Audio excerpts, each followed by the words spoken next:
तर मग आज सकाळी उठले आणि बाल्कनीचा दरवाजा उघडला तर असं खाली पाणीच भरलेलं, म्हणजे पाणी जायचं असतं ना त्याच्यावरती त्याचं आम्ही ढाकण लावून ठेवलेलं आणि माहीतच नव्हतं. आणि आमच्या घराच्या समोरचा व्ह्यू बघा किती छान आहे.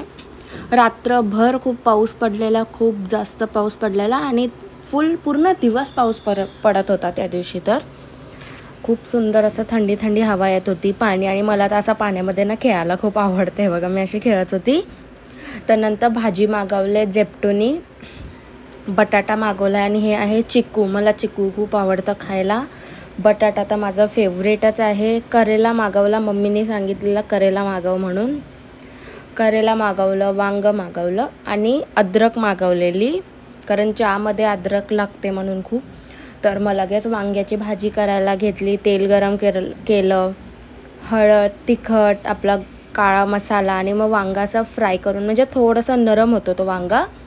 मग माझी मम्मी असं करते आणि खूप सुंदर लागतो. मला तर ज्या दिवशी वांग्याची भाजी असते मी जास्त जेवते घरी. वांगं मला आवडतं. ते हिंग टाकून मग नंतर त्याच्या शेंगाचं कूट वगैरे टाकून हे केलं. तर नंतर दादा घरी आला. दादा बोलतो मला चपात्या नाही खायच्या. तर मग त्याला हे पराठा, मेथी पराठा, लच्छा पराठा दाखवलं, काय पाहिजे तुला. तर बोलतो मला लच्छा पराठा करून द्या, त्याच्यावरती चीज टाका.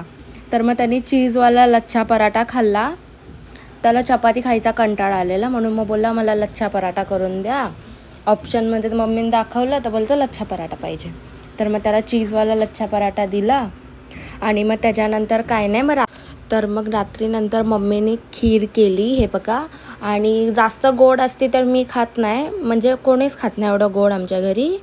आणि मम्मीने कमी गोड केलेली ना, मम्मी एकदम कमी शुगर टाकते, कारण मग छान लागतं म्हणून कमी शुगर होतं. तर मी वाटी भरून खाल्ली. हे बघा, त्याच्यामध्ये दूध टाकलं, मग तूप टाकलं, किती यम्मी लागत होती. आजसाठी एवढंच, बाय.